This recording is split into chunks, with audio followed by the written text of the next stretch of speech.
Matthew 16:21.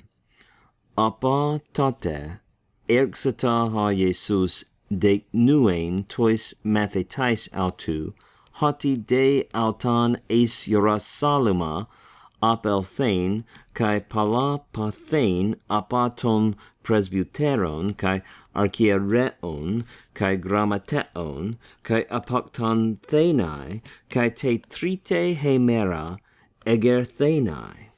It's quite a long verse here, and we realize this is at the end of the interchange here at Caesarea Philippi, where Peter has confessed the Christ.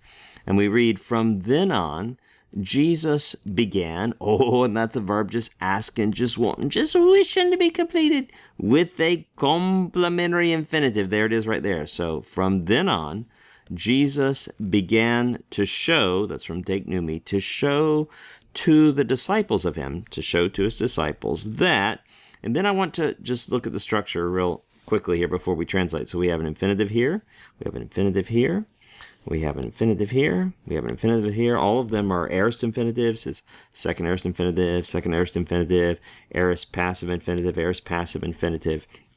So we could just translate them to go away or to go, to suffer, to be killed, to be raised.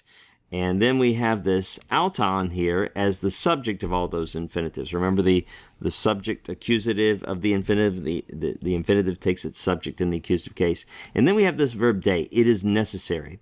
Now, a lot of commentators will call these infinitives complementary infinitives, like we had up here. They'll say they're completing the idea. It is necessary for him to go, to suffer, to be killed, to be raised.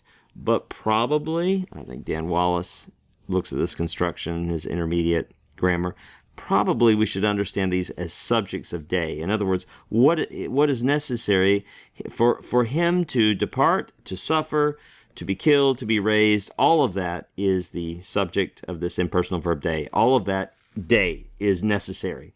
So you either classify all these infinitives as subjects of that de or as complementary infinitives.